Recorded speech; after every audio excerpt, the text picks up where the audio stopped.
Assalamualaikum warahmatullahi wabarakatuh.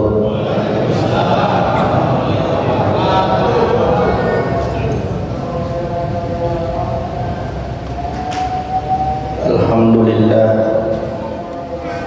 alhamdulillahilladzi farada siyam fi syahri Ramadan wa unzila al-Qur'an hudan linnas wa bayyinatin minal huda wal furqan. Asyhadu an la ilaha illallah al-malikul kubran wa asyhadu anna sayyidana Muhammadan abduhu wa rasuluh ila yaumil zihab. Allahumma salli wa sallim wa barik ala sayyidina Muhammadin sayyidil anam wa ala alihi wa ashabihi ala bararatil kiram. Amma ba'du. Qala ta'ala fi kitabil karim, inna anzalnahu fi lailatul qadr wa ma adraka ma lailatul qadr. Lailatul qadri khairum min alfi syahr, tanazzalul malaikatu war-ruhu fiha bi'idni rabbihim min kulli amr. Salamun hiya tamat lail fajr.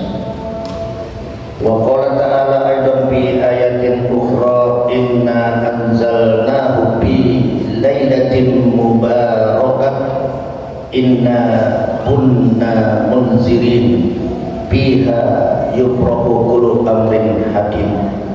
Ad-Duhan ayat 3 dan 4. Wa qala Rasul khairukum man ta'allama al-Qur'an wa 'allama.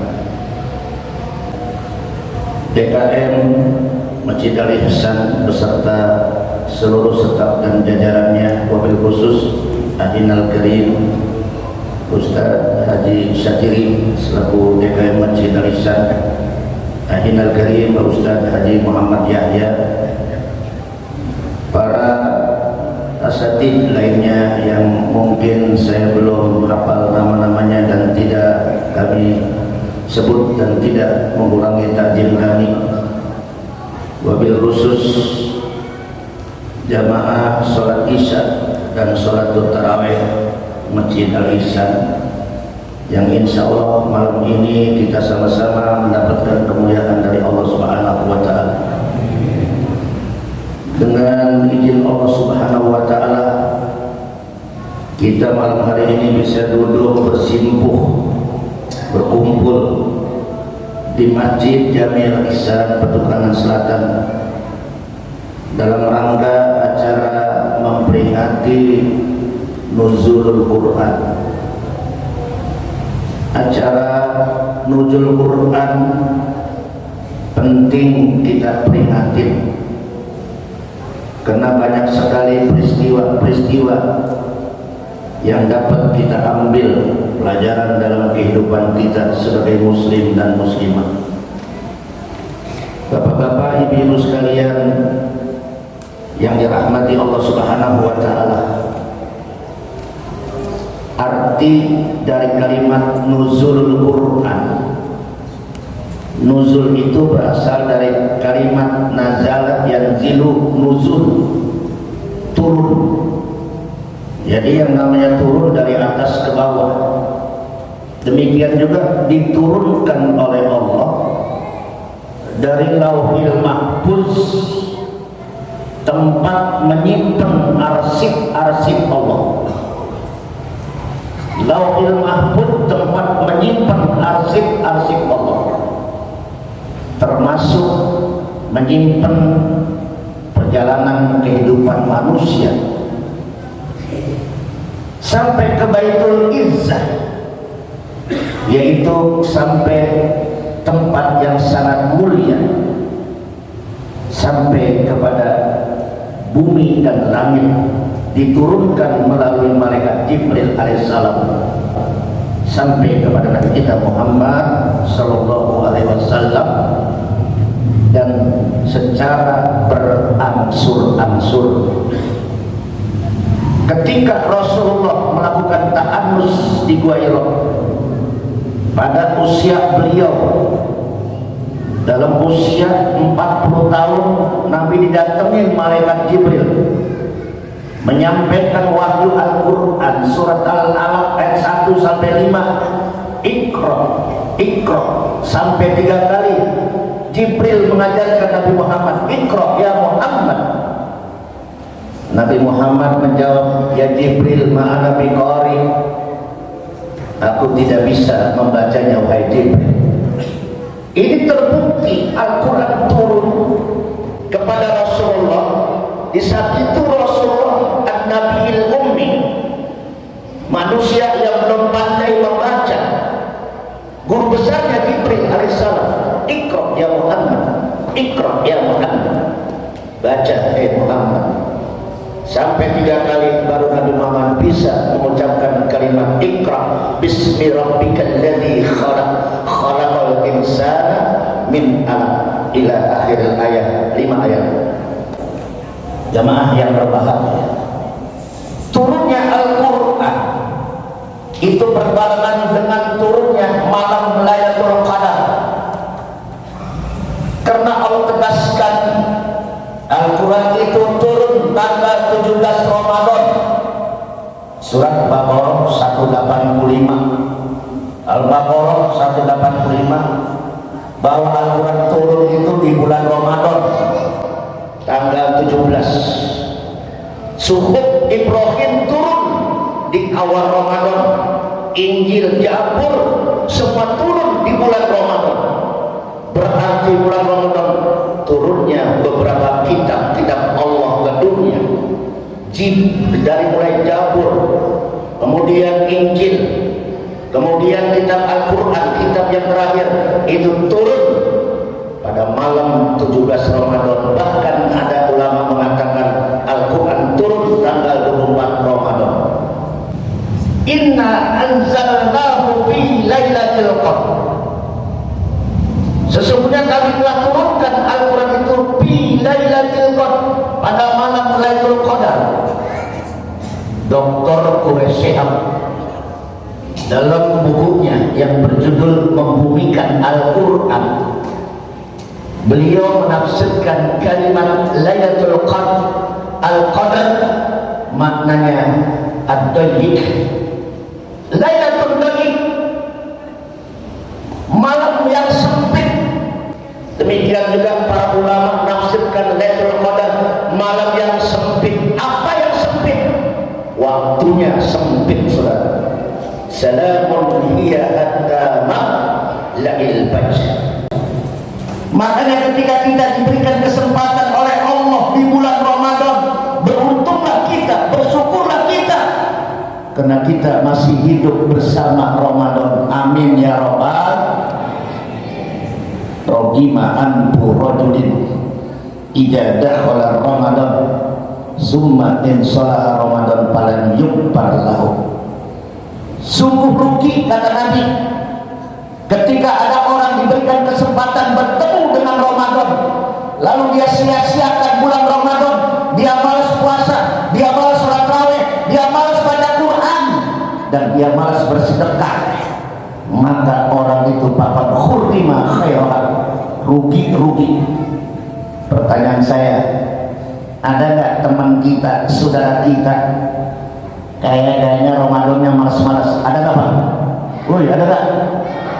Ada nggak tetangga ibu udah ketahuan bulan Ramadan amat raweh rada malas? Ada? Mana orangnya Bu? Ini nggak ada. Ini potongan min ahlil jannah. Ini calon penghuni surga. Amin ya robbal. Saya doain bapak-bapak, Pak Ustadz ya, insya Allah imam diberikan sehat walafiat. Amin. Pak Haji Syafiri dengan jamaah diberikan sehat. Amin. Termasuk jamaah alisan, insya Allah saya doain bertahan sampai Ramadan berakhir. Amin ya robbal. Nabi berpesan, idza dakhala asrul awakhir min Ramadan, apabila Ramadan sudah mulai berakhir, kata Nabi, jangan sampai kita malas beribadah, kita akan menghadapi Lailatul Qadar, malam penentuan nasib perjalanan manusia. Jadi Al-Qadar dimaknai malam penentuan nasib manusia. Dalam sebuah hadis qudsi yaqulullahu azza wa jalla, jadi hadis qudsi itu kedudukannya di bawah Al-Quran, redaksinya dari Allah, lalu Nabi menyampaikan hadis qudsi. Ada 3 yang dimonitor di bulan Ramadan tiap malam. Siapa mereka yang dimonitor? Hal min sa'ilin fa'utiyah. Siapa orang yang rajin minta di bulan Ramadan, permintaannya akan dikabul oleh Allah Subhanahu wa taala. Amin. Jangan malas kita enggak minta. Pak, kalau pengen hidup bahagia banyak minta sama Allah. Banyak koneksi sama Allah. Jangan pernah minta sama manusia. Kalau minta sama manusia yang ada kecewa. Betul tidak? Minta sama Allah. Jangan pernah kita minta sama manusia. Manusia makhluk Allah tak khair. Yang kedua, Dr. Quraisyah menafsirkan Al-Qadar, malam sempit, waktunya sempit. Dia mengatakan tanggal 21. Sekarang tanggal berapa? Malam 17. Besok 18, 19, 21, 23, 25, 27, 29. 5 malam itu diprediksi turunnya Al-Quran, turunnya Lailatul Qadar. Begitu sempitnya Lailatul Qadar, seperti malaikat turun ke dunia, seperti kerikil-kerikil yang memenuhi dan menerangi seluruh alam semesta. Mudah-mudahan kita semua akan meraih malam Lailatul Qadar. Amin. Man qama Lailatul Qadri imanan wa ihtisaban ghufira lahu ma taqaddama min dhanbi. Rawahu Muslim. Dari hadis Abi Hurairah radhiyallahu anhu, Rasulullah bersabda, man qama Lailatul Qadar, siapa orang yang bangun berharap supaya dia mendapatkan Lailatul Qadar, insyaallah orang itu dosanya diampuni oleh Allah Subhanahu wa taala.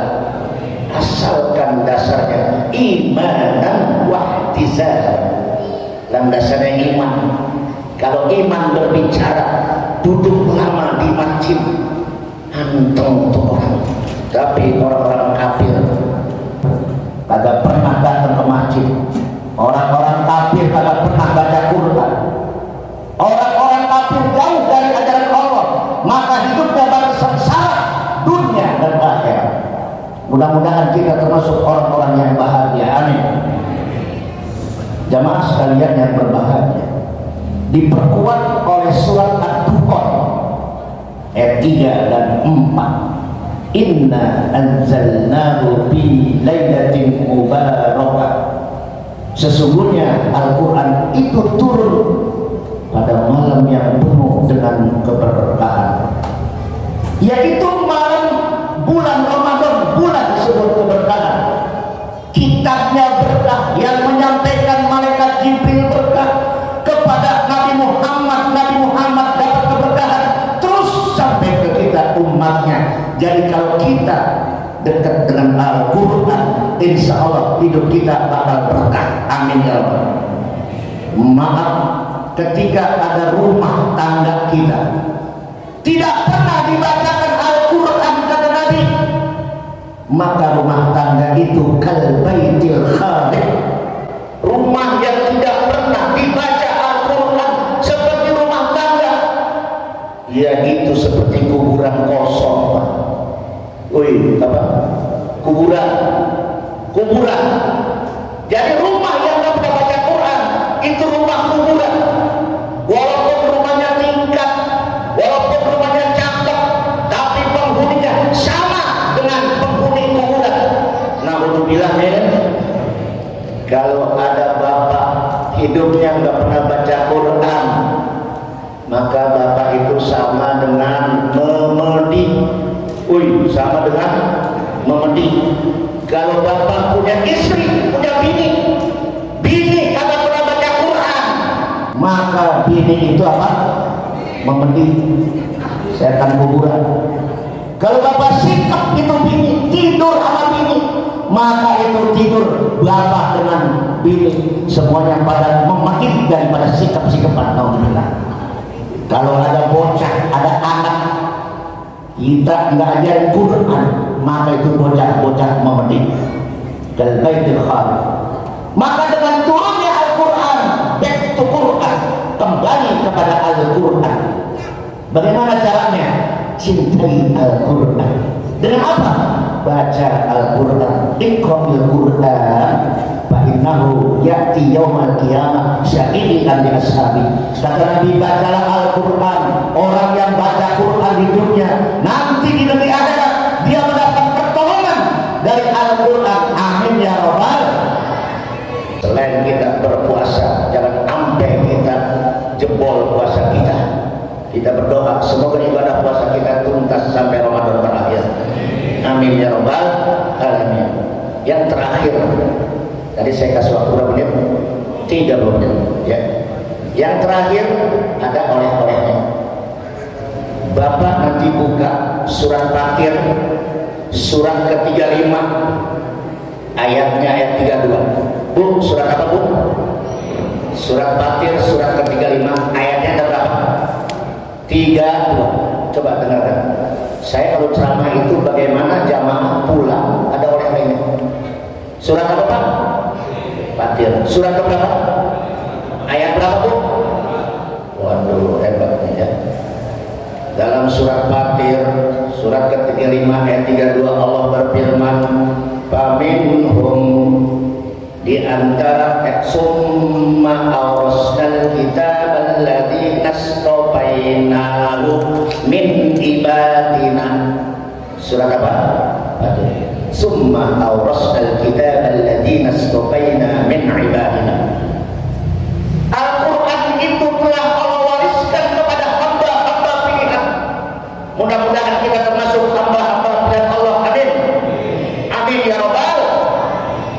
Summastofainahu, kami pilih Al-Quran itu diberikan kepada hamba-hamba pilihan. Pengen jadi hamba pilihan? Insya Allah. Yang pertama, ada 3 sikap orang Islam terhadap Al-Quran. Ada berapa? 3. Faminhum zalimun li nafsi.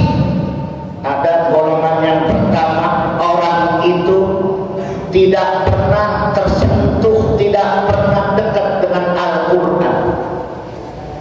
Saya mau tanya, mestinya malam ini, malam ke-17 kita sudah sampai, yaitu juz ke-17. Apakah bapak-bapak, ibu-ibu sudah sampai baca Quran juz ke-17? Jawab jujur Pak, jujur. Jujur. Ayo. Ngaku cinta Al-Quran tiap hari main HP. Ngaku cinta Al-Quran, pulang dari masjid bukan baca Quran, losak dia ngobrol sama tetangganya. Ada? Gue ada. Ngaku cinta dengan Al-Quran, tiap hari tiada hari dia ngoprek HP, setan gepeng. Woi setan gepeng. Makanya kata pernah tuntas baca Quran. Bagaimana Imam Syafi'i, dia membaca Al-Quran dalam 1 Ramadan 60 khatam Al-Quran. 60. Bapak boro-boro 60. Kata Nabi, siapa yang khatam Al-Quran paginya didoain malaikat 6.000 sampai sorenya. Siapa yang malamnya khatam Al-Quran didoain malaikat 6.000 sampai paginya. Dan seterusnya. Siapa yang meninggal dalam baca Al-Quran dipastikan meninggal dalam keadaan husnul khotimah. Amin ya rabbal. Ayo, inilah hikmah yang kita petik dari nuzul Quran. Bagaimana Al-Quran nuzul di dalam diri kita, bagaimana Al-Quran terpatri di dalam hati kita. Impossible saudara, mustahil aku cinta Al-Quran tetapi tidak pernah belajar Al-Quran. Khairukum man ta'allama Al-Quran wa 'allama. Manusia yang paling terbaik di antara umatku orang yang mau belajar Al-Quran dan mau mengajarkan serta mengamalkan Al-Quran. Amin ya rabbal. Ketika kita jauh Al-Quran kita disebut orang zolim.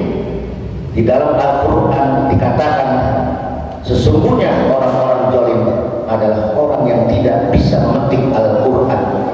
Wa malin zolimin illa khosara. Orang zolim hidupnya bakal akan sengsara. Na'udzubillah min. Mudah-mudahan kita tidak termasuk golongan yang zolim. Yang kedua, wa minhum muqtasidun. Kelompok yang kedua terhadap Al-Quran mereka 50-50 muqtasid. Kadang-kadang dia baca Quran kalau lagi ingat, tapi kalau lagi sableng Al-Quran seminggu nggak pernah disentuh. Bahkan waktu Ramadan ada orang yang begitu mania baca Quran. Ramadan habis, Al-Quran habis, kagak pernah dibaca. Ada model begitu manusia, Pak? Gue ada nggak? Gue lihat dulu habis tarawih ada semua ini. Lihatin besok Idul Fitri berakhir tuh orang kagak nongol lagi. Ada nggak? Sama, Pak. Ada orang yang tarawih di malam pertama, kedua, putaran terakhir dia datang ke Masjid Al-Aqsa. Putaran kedua nih, babak kedua, kagak nongol lagi tuh orang. Yuk, pada tetangga kita, dia berapa nih? Orang entar Pak nongol lagi, deket takbiran nongol. Deket takbiran nongol, Pak. Udah gitu besok Idul Fitri dia paling depan, Pak, takbir paling pojok, sambil paling pojok, sambil nangis. Kata mereka, takbirin apa Mas? Terawihnya bentang-bentong kayak kendang. Ada kira-kira jamaah bisa begitu? Ada nggak? Mudah-mudahan ada. Ini adalah jamaah yang hadir adalah min ahlil jannah. Amin. Doain, Pak. Nabi mengatakan orang yang puasa menahan lapar, haus, dahaga, nanti kita bakal dikumpulkan pada waktu padang mahsyar, dipanggil oleh Allah melalui mereka. Aina shaimun, mana yang belum puasa? Udkhulu ila abwabil rayyan. Orang-orang yang berpuasa, masuklah kalian ke surga rayyan. Amin ya rabbal. Maaf, Pak, jangan pernah ninggalin puasa, jangan pernah ninggalin Quran. Ya, Syakib Arsalan dalam sebuah bukunya mengatakan limadza ta'akhkhara muslimun wa taqaddam ghairu. Mengapa umat Islam mundur dan mengapa orang barat maju? Syakib Arsalan jawabannya satu, umat Islam mundur lantaran umat Islam jauh dari Al-Quran, sementara orang-orang barat maju lantaran orang barat menggali dan mencuplik ilmu-ilmu dari Al-Quran. Teknologi Al-Quran, ekonomi Al-Quran, ilmu kedokteran Al-Quran, apa yang tidak ada? Begitu lengkap Al-Quran, pantas orang Islam itu mundur. Maka ketika kita dulu rakyat, kita maju terus, jangan menjadi kelompok orang-orang yang sulit kepada Al-Quran. Apalagi yang sekarang yang muktasid. Ya, muktasid itu pinti-pinti. Kadang-kadang terawih, kadang-kadang kagak, kadang-kadang baca Quran, kadang-kadang kagak. Ini muktasid. Yang paling hebat kata Allah, menjadi pilihan Allah. Wa minhum sabiquna bil khairat. Jadilah orang-orang yang selalu berlomba untuk mencapai kebaikan. Kebaikan itu tidak lain ada di dalam Al-Quran. Demikian sambutan ataupun tausiah menuju Quran. Yang pertama, Al-Quran turun dari Lauhul Mahfuz ke Baitul Izzah sampai kepada Rasulullah, tidak sekaligus tetapi bertahap sesuai kondisi dan situasi. Yang kedua, jadikan Al-Quran muncul dalam diri kita. Yang ketiga, jangan sampai kita menjadi orang-orang zalim kepada Al-Quran. Mudah-mudahan kalau pengen hidup berkah, hidup selamat dunia dan akhirat, kembalilah dekat dengan Al-Quran. Demikian, adalah Allah wa iyyakum ajma'in, wallahu muwaffiq ila aqwamit thoriq. Assalamualaikum warahmatullahi wabarakatuh.